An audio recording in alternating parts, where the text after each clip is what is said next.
The diagram shows the velocity time graph of a particle p moving in a straight line with velocity v meters per second at time t seconds after leaving a fixed point. Find the distance travelled by the particle p. Well, that's just going to be the area under the velocity time graph. So I'm just going to split it into some regions like that, and we can just work them out and add them up. So that is going to be, I'm just going to work in this space up here. So the distance is going to be 25 times 30, add a half times 10 times 15 for this triangle here. Then we've got this rectangle, which is 10 times 15. Then we've got this rectangle here, which is, so that's going to be 5 and 15 and times 15.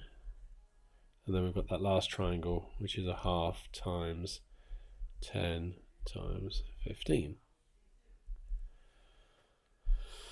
So we could actually do some simplifying, but that's just, well, what I'm going to do is I'm going to put that and that together to make another 10 times 15.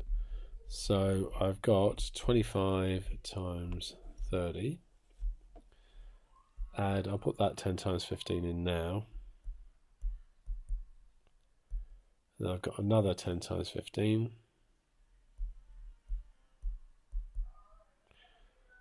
And then I've got a 15 times 15. So that's 1,275 meters. So we now want the deceleration of the particle when t is 30. So that's just going to be the gradient down here. So we can see that it goes down 15 while it goes across 10.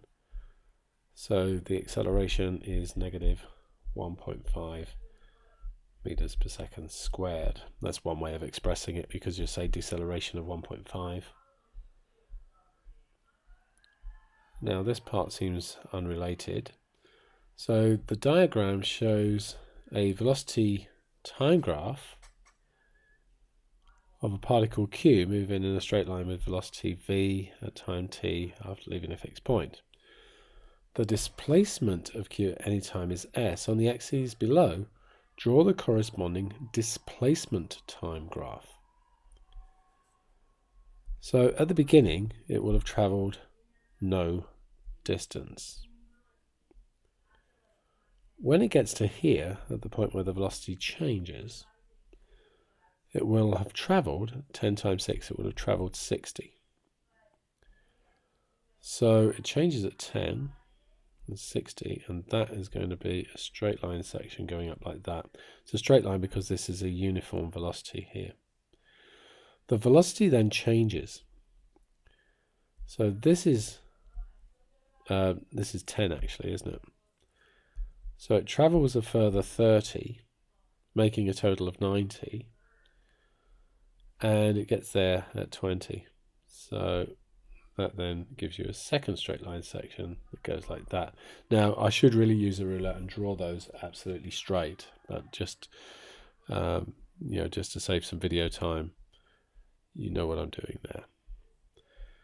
Okay, so now let's look at part C. The velocity of a particle r moving in a straight line is given by this expression. Explain why the particle is never at rest. Well, we can say e to the 2t is greater than 0 for all real x. We know the shape of that graph. And therefore, 4e to the 2t plus 6 is always greater than 6. Find the exact value of t for which the acceleration is 12 meters per second squared. So we want acceleration, which means we've got to differentiate. So that will give me 4e to the 2t. Use the chain rule, multiply by the 2, and the 6 will just disappear. So that's going to be 8e to the 2t. So we want 8e to the 2t equals 12. which means e to the 2t is 12 over 8, which is 3 over 2. Take the natural log of both sides. And we know log and exponential are inverse functions, so that just becomes 2t. And therefore t is going to be a half ln 3 over 2. So now showing all of our working, we want to find the distance travelled by r in the interval between t is 0.4 and t is 0.5. Okay.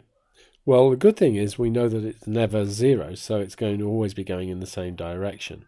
So if we work out the displacement at 0.4 and the displacement at 0.5, it's just going to be the difference between those two.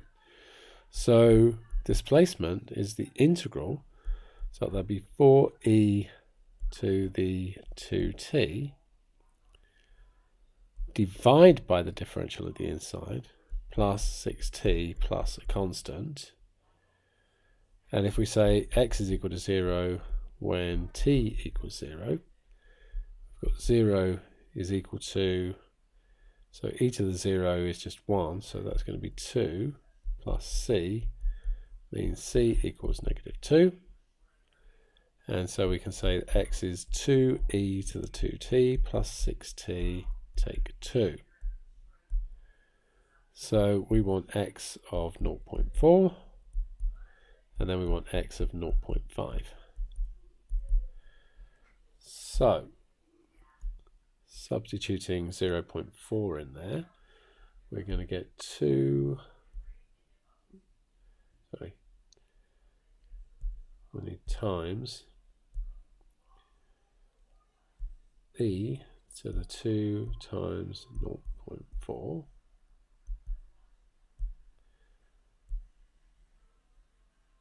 plus 6 times 0.4, take away 2, that's 4.851. And then we want the same thing for 0.5. So we'll change that one to 0.5. We'll go through here and change that to 0.5 as well. And that gives me 6.437. And so the distance is just going to be the difference between those.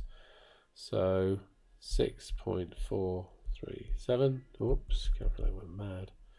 437, take away 4.851,